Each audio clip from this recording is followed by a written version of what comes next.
Evening fellow coin collectors, Coin Snatcher here with another update on the 50p collection. So what are we having a look at tonight? Well, today took a little trip to the Royal Mint to get the latest Strike Your Own coin, and also to pick up a couple of the brilliant uncirculated coins that were missing from the collection.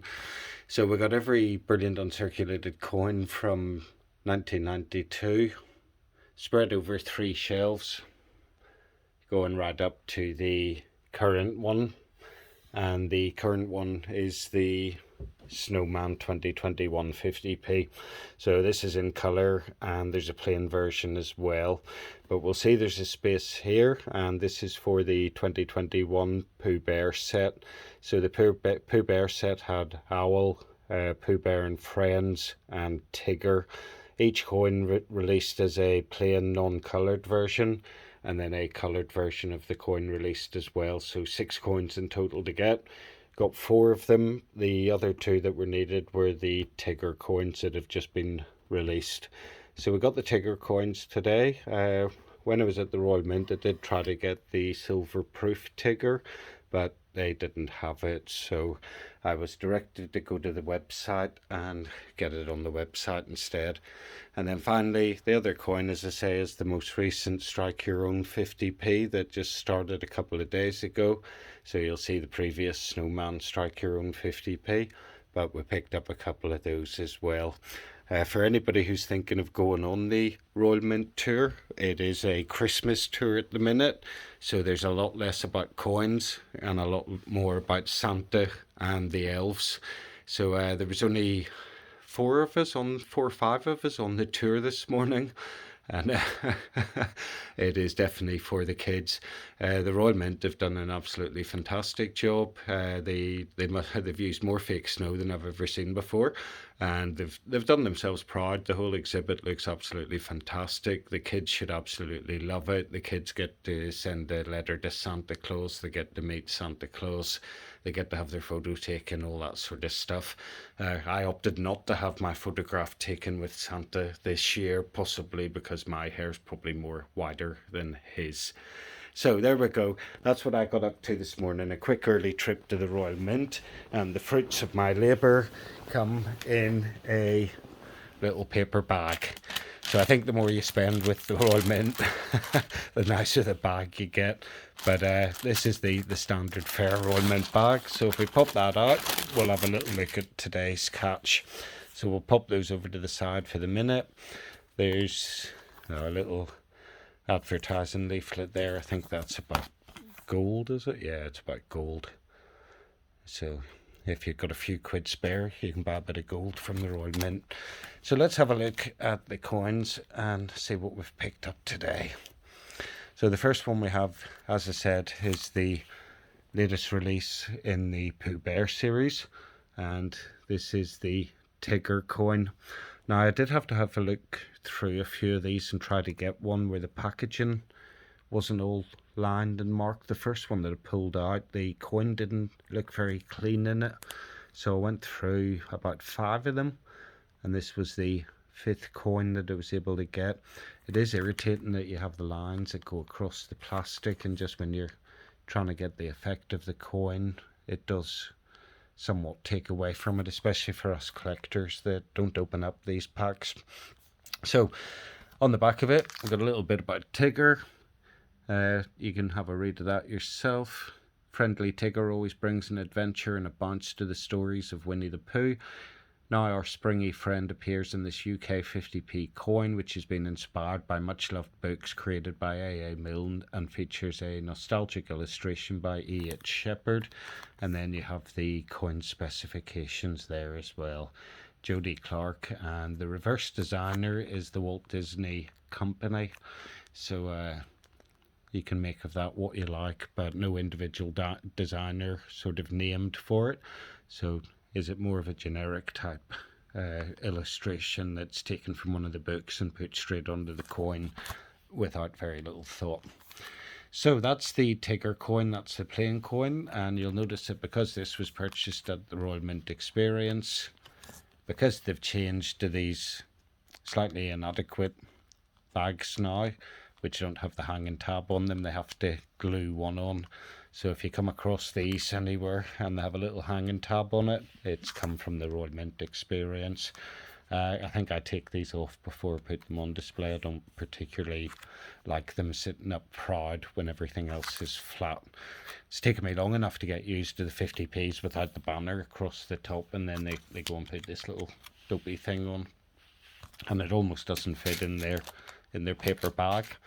Right, so that's Tigger, that's the first one, and then the second Tigger we have to have a look at is the colorized version. Now, I have to say that I think out of all the coins so far, Owl is my favourite one. I was hoping Tigger would be my favourite one, but to be honest, Tigger looks, well, he looks a bit like a stuffed toy there, really. I really don't think that's the best of designs. Not fussed at that at all. I'd like to see who win between Tigger and Shere Khan from the Jungle Book. My money's on Shere Khan from the Jungle Book. So, yeah, you'll see, you know which type of cartoon I liked when I was young. But, yeah, the Tigger, I don't think it's the best designs, really. That little blob of grass or whatever it's supposed to be underneath him.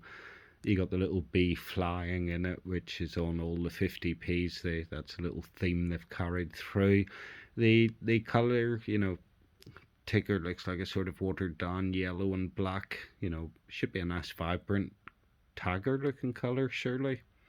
So in my honest opinion, I don't think they've done Tigger proud on this coin, and I don't think the Walt Disney Company have done themselves proud on any of the coins in the set, really. I'm not really that impressed with them. In terms of a 6-coin set, I think the dinosaur coins were better executed, better designs, better finishes on the coloured Bunc coins, and just nicer designs all round. But anyway, not like me to have a complaint about a 50p that's released and then buy every single one of them anyway.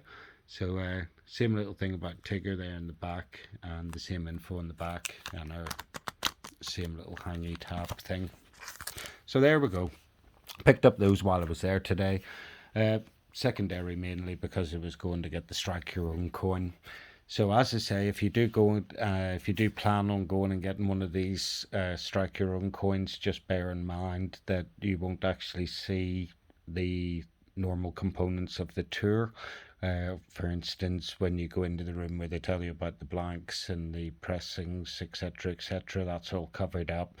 As I say, there's loads of artificial snow everywhere, and Santa's elves and boxes and letter boxes and parcels all over the place.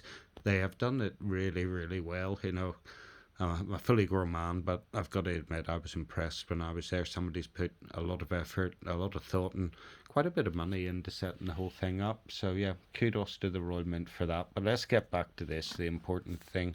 So this is the 4th one in the series now of the Snowman 50p. And again, you know, it's nice to have these Snowman 50p's at Christmas. Obviously, it's themed for Christmas, isn't it? But after four of them, I'm hoping this is the last one. I'm sort of looking for them to do something a bit different next year. You know, take a bit of inspiration maybe from the Isle of Man Christmas 50p's and have different themes on the coin, instead of each year being Raymond Briggs, the Snowman, and just another scene from the book or whatever. You know, it's neither here nor there really, but because this is a strike your own version, gotta have it in the collection. So this brings me to the second gripe of the day, which is these absolutely stupid holders that the Royal Mint are putting these strike your own coins in. So they did it with the decimal date 50p, and they've decided to, you know, increase the stupidity by one more step and do it for a second time in a row. And what they do is they put it like that. So they actually go to the stupidity of cutting the bottom off it so you can't stand it up. This really winds me up. This is like the mess about with the packaging where they, you know, if you can hang it or not on the Bunc coins. And now they're interfering with our strike your own coins. I mean, you can't display it. So you'll see the way all the other strike your own coins are displayed up there. You know, It's pretty nice, isn't it? They all stand up, one either horizontally or vertically, and then yeah, in the back corner there on the right hand side, you've got the decimal day 50p, and that has to be pushed away in the corner because it won't stand up of its own accord. So these are like the old cripples of the collection, you know, they have to be propped up against the cabinet, otherwise they just fall over. So there's my second gripe over. And I can't see why anybody would disagree with me. Like, who in the marketing department thought this would be a good idea? There, that's now that wouldn't work on my shelves because they're slippy. But it's ridiculous. I mean, I like to stand the coin up. Ideally, I'd like to have the coin on display like that. So you have it just open enough, just that you can see the coin through it, you know, just enough that the top can start to tone on it, because that's normally what happens. You got this little gap at the top, and the toning occurs here on most of the coins. It seems quite standard with these SY0 coins, but we're not complaining about that. But the packaging's ridiculous. I need to address this packaging and sort it out. You know, still, the actual design itself is okay. I don't have any qualms or any annoyances with the generic sort of packaging now they do with the little bit. I can see what they've done there. It's like the Bunc packs, isn't it, when you put it like that? You know, you've got generic this side and coloured this side, so they've carried that over to the Strike Your Own. But really, they should have had it on that side and had a strip down this side, and then us coin collectors would be able to stand it up properly. So what does it say inside? There we go, just a little bit reminder of your Royal Mint experience. I think that was my 18th visit today, or at least I have receipts for 18 different visits to the Royal Mint, so yeah, they've had a few quid. Snowman Enterprises, a little bit on the back, and Robin Shaw, the reverse designer of this, and Jodie Clark. Right, so there we go. That's the latest update on the 50p collection. We've got 2 new Bunc coins to get onto the shelf, which means that the Bunc run is 100% up to date, excluding the 2009 Kew Gardens. Don't have that yet. But that's it for now. I hope you enjoyed it. If you did, leave a like, hit the old subscribe button. Most importantly, leave a comment down below. That's it for now. Peace and love. Coin Snatcher out.